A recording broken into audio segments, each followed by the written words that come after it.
아멘.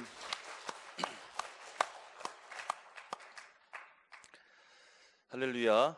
우리 앞뒤 자유분들에게 사랑합니다, 축복합니다라고 한번 인사하도록 하겠습니다. 인사하실 때 눈을 보시면서 또 웃으시면서 함께 사랑합니다, 축복합니다 인사합니다. 여러분, 피아노를 통해서 아름다운 연주의 찬양을 잘 들으셨습니까? 피아노만 있으면 소리가 날까요? 소리가 나지 않을까요? 아무리 좋은 피아노라 할지라도 그 피아노를 연주하는 연주자가 있어야 되는 것이죠. 연주자만 있다고 해서 될까요? 그 연주자가 어떤 곡을 연주할지에 대한 결정이 있어야 되는 것이죠. 그냥 악보만 있다고 해서 연주할 수 있을까요?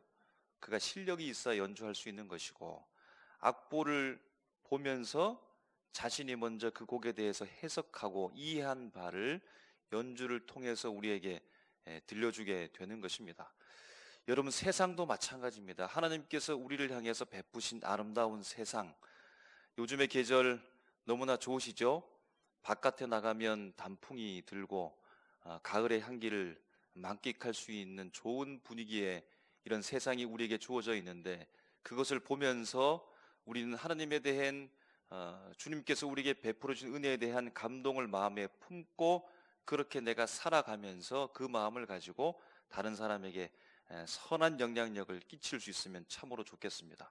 오늘 이 시간에도 마찬가지입니다. 하나님께서 오늘 우리에게 이 예배를 통하여서 먼저는 영광을 받으시고, 우리가 주님 앞에 드리려고 왔는데 받은 것이 더 많지요. 은혜를 더 많이 받게 될 것입니다.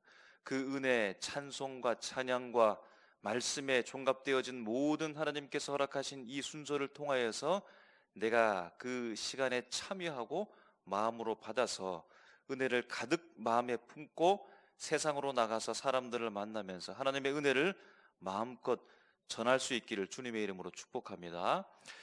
여러분, 요즘 젊은이들을 생각할 때 안타까운 것 중에 하나가 그러한 것입니다. 결혼하는 것이 참으로 힘들기도 하고 다소 그 시간들이 자꾸만 늦어진다라고 하는 이 부분들을 우리가 발견하게 되는 것이지요. 자신이 원치도 않고 감당할 수 없는 어떤 불가항력적인 내적 외적 요소들이 그들에게 여러 가지 어려움들을 제공할 수 있는 것입니다. 많은 이유 중에, 결혼의 시기가 늦어지는 여러 가지 많은 이유들 중에 하나의 이유가 될 수 있을까요? 그 중에 하나라고 말할 수 있을까요? 어떠한 조건을 갖추어야 된다라고 하는 경향들이 있다는 겁니다. 무슨 말씀입니까? 어떤 특별한 외적인 조건을 갖추고 난 이후에 결혼하겠다, 결혼할 수 있다라는 마음을 갖는다는 겁니다. 그래서 그 외적 조건, 내적 조건 여러 가지 부분들을 갖추다가 애쓰고 노력하다 보니까 점점 시간은 흘러가게 되어지고 그렇게 결혼이 늦어지게 되는 부분들을 본다는 것입니다. 직장도 있어야 하고, 집도 있어야 하고, 자동차도 있어야 하고, 외적 내적 그 모든 수준들을 갖추어야 하고 채우고 그렇게 나갑니다. 그렇게 해서 드디어 갖추었다 생각하고 결혼을 했는데, 그런데 무언가 허전하게 느낄 때가 있죠. 여러분, 결혼의 가장 중요한 필수 요소가 무엇입니까? 가장 중요한 것을 빠뜨린 것은 아닐까요? 여러분, 그것이 무엇입니까? 서양 속담에 이런 말이 있습니다. 목욕물을 버릴 때 그 속에 있는 아기까지 버리지 말라라는 말입니다. 여러분, 오늘이 종교개혁 주일입니다. 종교개혁에서 이 말에 대한 속담이 적용되고 주의해야 될 사항으로 그렇게 언급된 적이 있습니다. 오늘 본문에서도 무언가를 향해서 나아갑니다. 끝까지 결정적인 것, 중요한 그 부분을 향해서 나아가게 되어지는데, 오늘 본문을 통해서 우리가 그 다다르게 되어지는, 인도하게 되는 말씀의 이 방향들을 같이 함께 걸어가면서 주님의 은혜를 나누기를 주님의 이름으로 축복합니다. 오늘 본문의 시간상으로 보면 예수님께서 예루살렘에 도착하신 때, 곧 예루살렘 입성하신 때입니다. 마태복음에서는 예수님께서 예루살렘에 입성하시고 그에 대한 행적들을 이러한 순서로 진행하는데요, 우선은 사람들의 환호가 있습니다. 호산나라고 외칩니다.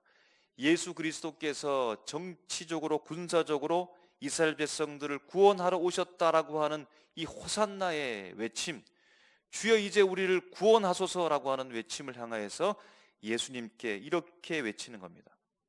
그리고 그 행적 중에 예수님께서 예루살렘에 있는 성전으로 들어가셨는데 그곳에서 성전 안임에도 불구하고 장사하는 사람들을 단호하게 경계하시고 질책하신 사건도 있었습니다. 그리고 눈에 띄는 하나의 일들은 예수님께서 예루살렘 안에 들어가서 권위자들을 만난다는 겁니다. 그 당시의 권위자는 종교 지도자들입니다. 그들이 바로 힘이 있었던 사람들입니다. 이들은 예수님에 대해서 호기심도 가지지만 경계하고 탐탁지 않게 생각하기도 하면서 결국에는 공식적으로 예수님을 반대하고 십자가에 못 박히게 된 주된 인물이 되는 것입니다.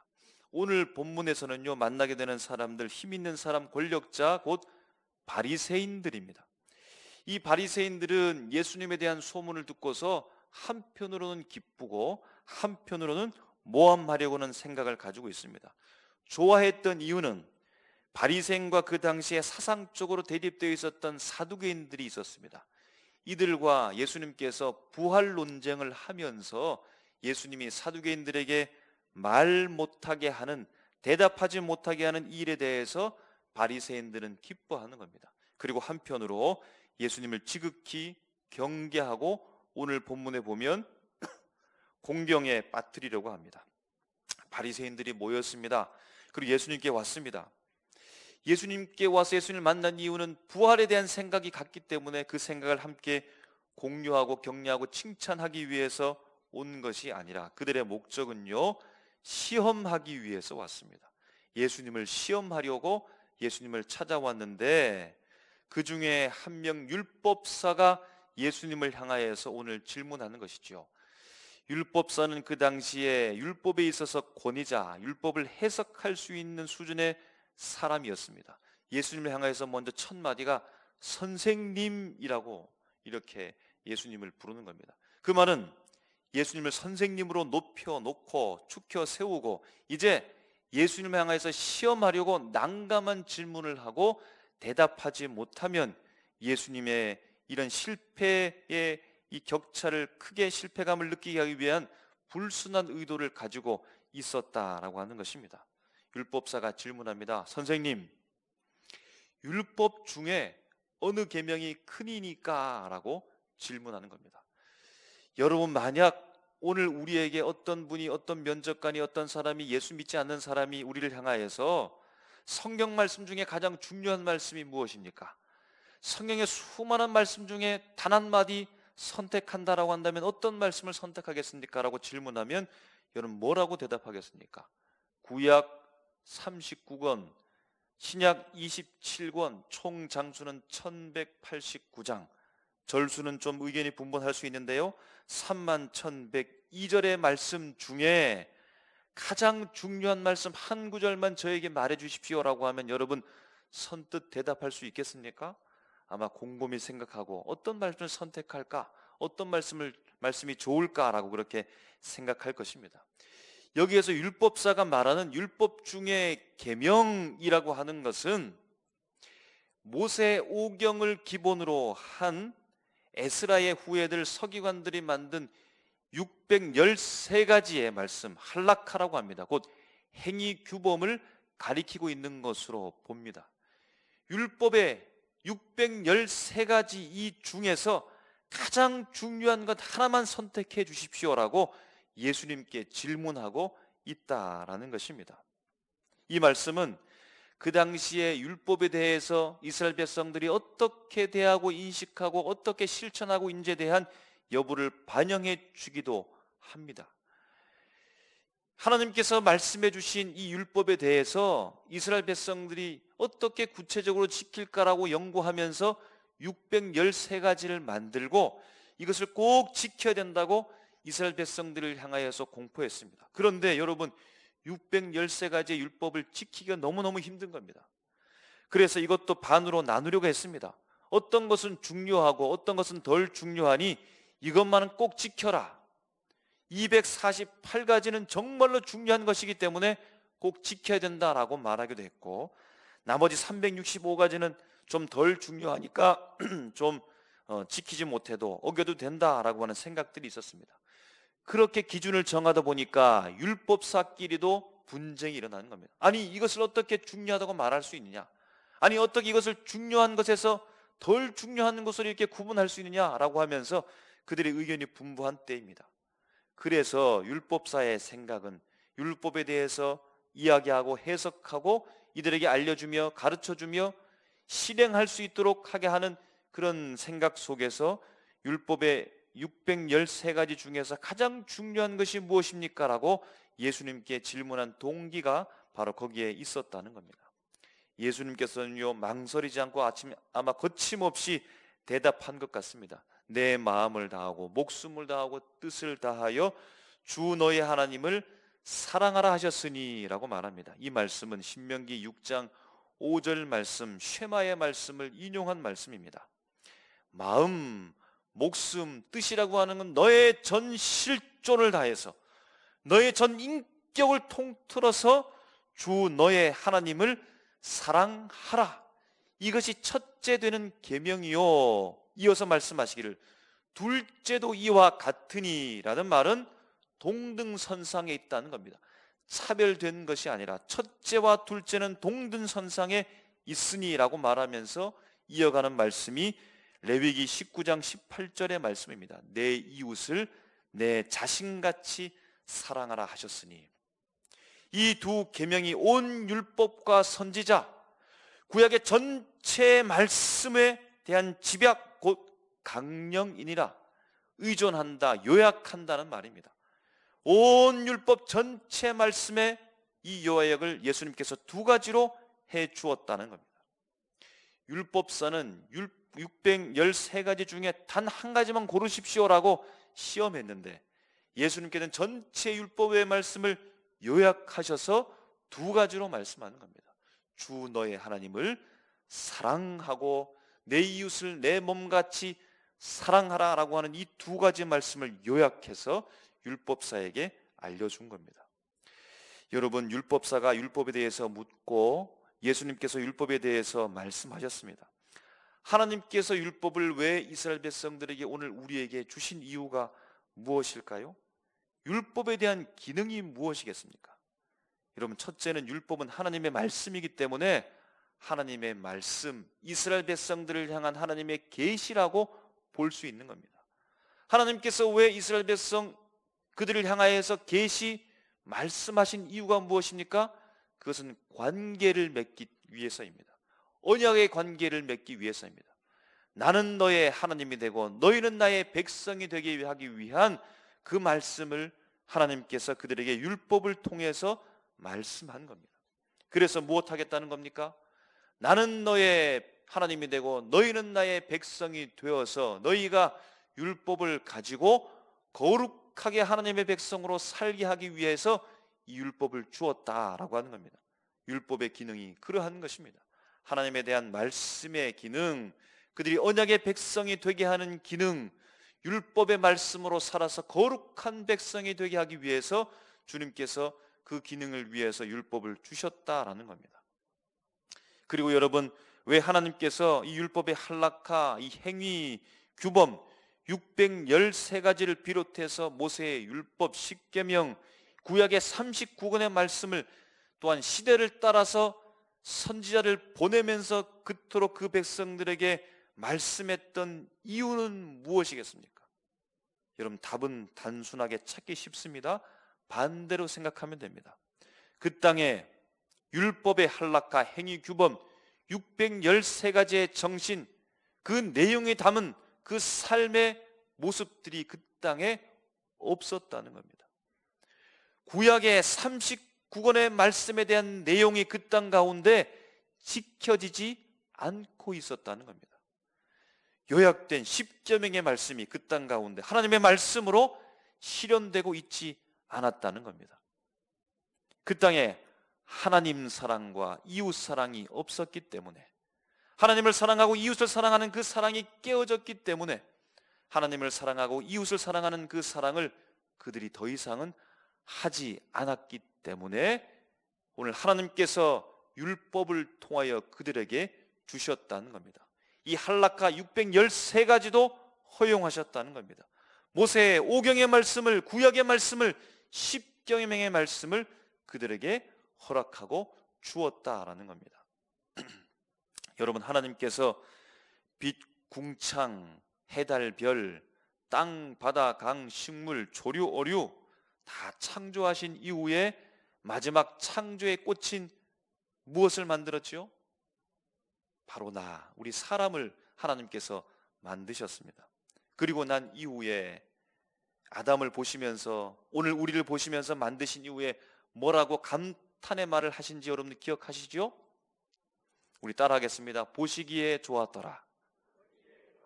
하나 더 넣습니다. 보시기에 심히 좋았더라. 하나님이 아담을 만들어 놓고 하나님께서 우리를 만들어 놓으시고 하신 말씀, 감탄의 말입니다. 아유 끔찍하다가 아니라 보시기에 심히 좋았더라 라고 말씀하는 겁니다. 아담이 그런데 혼자 있는 것에 대하여, 독처하는 것에 대해서 하나님의 마음에 안타까움을 품으시고 갈빗대를 취하여 잠들게 한 이후에 하와를 만드시죠. 하와를 만들고 이제 다 완성한 이후에 아담 앞으로 하와가 걸어오는 하와를 바라보면서 이제는 아담이 하와를 향하여서 감탄의 말을 합니다. 어떤 말을 할까요? 아유 끔찍하다라는 말이 아니라 내 뼈 중에 뼈요 내 살 중에 살이니라. 지금 나와 다른 존재, 내 앞에 있는 나와 비슷한 존재가 저기 앞에 있는데 그를 향하여서 보며 감탄하며 말하기를 내 뼈 중에 뼈요 내 살 중에 살이니라. 내가 아닌데 저 사람을 바라볼 때 나를 발견한다는 겁니다. 나와 또 다른 존재의 일체감을 경험하면서 그토록 소중하게 사랑하게 바라보았다는 겁니다. 하나님께서 아담과 하와를 만드시고 바라보실 때에도 보시기에 심히 좋았더라, 너무나 사랑스러운 모습으로 바라보셨던 것처럼 아담이 하와를 바라볼 때에도 내 살을 보는 것처럼, 내 뼈를 보는 것처럼 내 실존을 그를 통하여서 발견하게 되는 이 소중한 경험을 하게 되면서 그곳에 사랑이 넘쳐났다라고 하는 것을 우리가 알 수 있게 되는 것이지요. 여러분, 에덴 동산의 원리는 바로 이런 것입니다. 에덴 동산의 원리는 먹을 것이 많아서 각종 새, 산새, 공기 좋고 좋은 물 좋은 곳이기 때문에 에덴 동산이 아니라 에덴 동산의 가장 중요한 원리는 하나님이 사람을 보실 때 보시기에 심히 좋았더라. 그 눈을 피하지 않고 하나님 앞에서 살아가면서 아담과 하와 속에서 그를 바라볼 때 내 뼈 중에 뼈요 내 살 중에 살이니라라고 하는 소중함이 있는 그곳이 에덴 동산입니다. 하나님의 사랑과 이웃의 사랑이 충만한 그곳이 바로 그 핵심 원리가 바로 에덴 동산이다라고 하는 것입니다. 그런데 여러분, 하나님을 버리고 떠난 것이지요. 하나님과 사람과의 관계, 이 사랑의 관계가 깨어져 버린 것입니다. 사람과 사람과의 관계도 깨어져 버린 것입니다. 이제는 더 이상 하나님을 사랑하지도 않으며 이제는 더 이상 이웃을 사랑하지도 않는 이 사랑이 깨어져서 하나님께서 십계명을 주시고 구약의 말씀을 주시고 시대를 따라서 끊임없이 선지자를 보내어서 말씀하시고 그들에게 행위규범 할라카 613가지의 이 율법의 계명도 하나님께서 허용하셨다는 겁니다. 깨어진 하나님과의 사랑의 관계를 회복하기 위해 무너진 사람과 사람과의 관계, 이 사랑의 관계를 다시금 세우기 위해 결국에는 무엇입니까? 하나님께서 이루려고 했던 그 세상, 바로 하나님의 사랑이 넘치는 세상, 사람과 사람의 사랑이 넘치는 그 세상을 만들기를 주님께서는 원하셨다라고 하는 겁니다. 여러분, 여러분의 궁극적인 삶의 목적은 무엇입니까? 무엇을 위해서 살아가고 있습니까? 무엇을 이루기를 원하십니까? 행복하게 살려고 원하십니까? 그래서 무엇을 결국에는 원하십니까? 그냥 소박하게 살기를 원하십니까? 소박하게 살아서 원하시는 세상이 무엇입니까? 풍족하게 돈 많이 벌고 누리면서 살기를 원하십니까? 누린다라고 하는 것이 여러분 무엇입니까? 그래서 마침내 여러분들이 이루고자 하는 세상은 어떤 세상입니까? 어떤 삶입니까? 어떤 교회입니까? 어떤 가정입니까? 어떤 내 삶의 모습입니까? 무엇을 위해서, 어떤 세상을 이루기 위해 땀 흘려 일하시고 경쟁하시고 지지 않으려고 하시고 끝내는 꿈을 이루려고 노력하시고 땀을 흘리고 애쓰며 수고하면서 왜 오늘 어떤 세상을 이루기 위해, 어떤 삶을 만들어가기 위해서 오늘 이 시간에 피곤한 몸을 이끌고 주님 앞에 나와서 예배하는 이유가 무엇입니까? 교회를 사모하고 기도하고 찬양하는 이유가 무엇입니까? 어떤 세상을 꿈꾸고 있는 것입니까? 여러분, 두 나라가 있었다고 합니다. 두 나라가 인접해 있어서 서로 간의 나라의 소식들을 듣고 있는데요, 한쪽 편에 있는 나라가 이쪽 편에 있는 나라의 소문을 들었습니다. 어떤 소문이냐면 그 나라 가운데 사람들이 끊임없이 싸운다는 소문입니다. 말로 싸우고 힘으로 싸우고 폭력을 동원해서 싸운다는 소식을 듣습니다. 온통 싸움의 세상이 되었다는 소문을 이 반대편 나라에서 들은 겁니다. 그리고 덜컥 겁이 났습니다. 두려운 생각이 들었다는 겁니다. 우리도 저렇게 싸우다가는 정말로 못 살 세상이 되겠다라고 생각하면서 그 싸움을 막기 위한 방도로서 그 싸움의 힘보다 더 강력한 법을 만들었다고 합니다. 그래서 누구나 다 싸우면 감옥에 넣겠다는 겁니다. 그래서 한동안은 조용한 듯한데 조금 시간이 지나니까 사람이 말싸움을 합니다. 그들이 법에 걸렸습니다. 그래서 그들을 감옥에 넣었습니다. 그랬더니 또 잠잠해지는 것 같습니다. 근데 시간이 얼마 지나지 않아서 그들이 폭력으로 서로 싸우기 시작하는 것입니다. 폭력이 가담한 세력들을 다 잡아서 감옥에 가두었습니다. 시간이 지나서 조용한 것 같은데, 평화가 있는 것 같은데, 근데 또다시 싸움이 시작됩니다. 감옥에 넣고 하다 보니까 감옥에만 수많은 사람들이 넘쳐나는 겁니다. 그냥 세상에는 몇몇만 남지 않고 그들이 원했던 바 조용한 세상, 싸우지 않는 세상은 된 것처럼 보입니다. 그런데 여러분, 무언가 가장 중요한 것을 잃어버린 것 같습니다. 싸움하지 않는 것 그 정도가 아니라 사랑하면서 살아가는 세상을 이루고자 원했는데 사실 그 땅에는 사랑 없이 감옥에만 사람이 넘쳐나고 그냥 조용한 세상만 될 뿐이었다는 겁니다. 목욕물을 버리려고 하다가 아기까지 버린 상황이 되었다는 겁니다. 여러분, 살아계신 우리 예수 그리스도께서 하나님의 파송을 받아서 이 땅에 오신 주 목적이 무엇일까요? 예수님께서 이 땅에 오셔서 이루고자 했던 세상은 무엇이겠습니까? 하나님께서 율법을 주시고 그래서 시작하시며 수많은 시대마다 선지자를 보내서 말씀하고 이루려 했던 그 세상을 완성하러 오셨습니다. 그 세상이 무엇입니까? 다시금 하나님의 사랑이 이 땅에 넘쳐나고 다시금 하나님의 사랑을 받고 사람들이 이웃 간에 저를 내 몸처럼 사랑하는 세상으로 완성하기 위하여 예수님께서 이 땅에 오셨고 그 완성을 위하여, 율법의 완성을 위하여 십자가에 못 박혀 죽으셨다라고 하는 사실입니다. 여러분, 믿으십니까? 그 사랑을 이루기 위해 예수님께서 오셨다는 겁니다. 여러분, 천국은 어떤 곳일까요? 황금집, 예전에 그런 말 많이 들었죠. 황금길, 보석이 가득한 세상이 천국이겠습니까? 나무에 각종 과일이 열리는데 내가 먹고 싶은 각종 과일이 열려서 무엇이든 마음껏 먹을 수 있는 그곳이 천국이겠습니까? 천국은 어떤 곳입니까? 내가 하고 싶은 모든 자유의 100% 이상을 누릴 수 있는 그곳, 내가 원하는 모든 것을 다 할 수 있는 그곳, 그곳이 천국이겠습니까? 여러분, 하나님께서 율법을 통해서 시작하시고 예수님께서 이루시는 그곳, 그 세상, 그것은 바로 하나님의 사랑과 이웃을 사랑하는 곳입니다. 여러분, 그곳이 바로 천국입니다.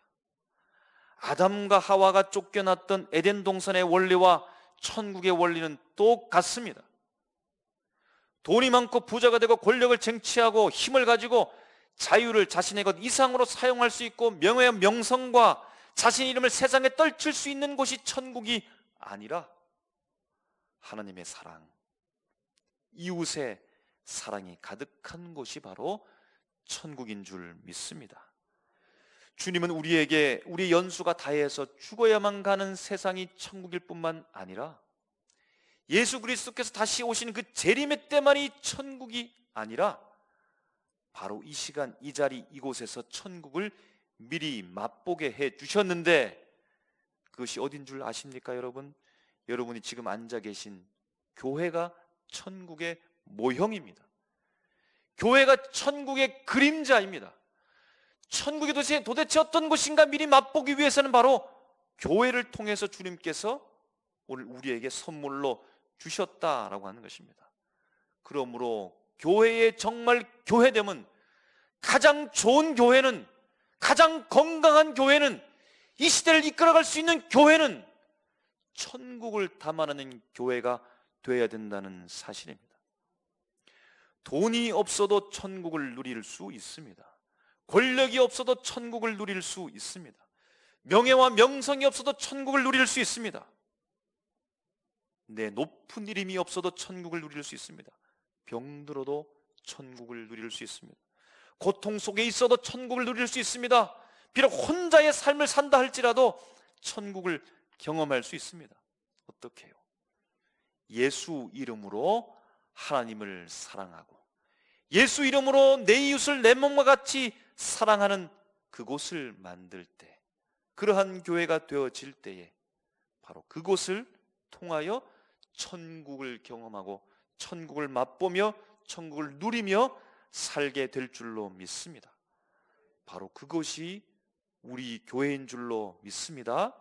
우리 교회의 하나님의 사랑과 이웃의 사랑이 충만하게 되기를 기도하면서 예수 이름으로 그 세상을 만들어가야 될 것입니다. 그래서 여러분, 천국을 소망할 뿐만 아니라 천국을 우리 교회에서 마음껏 누려서 우리가 가장 행복한 자인 줄 알고 여러분 살아갈 수 있다라는 말입니다. 여러분, 오늘은 종교개혁주의입니다.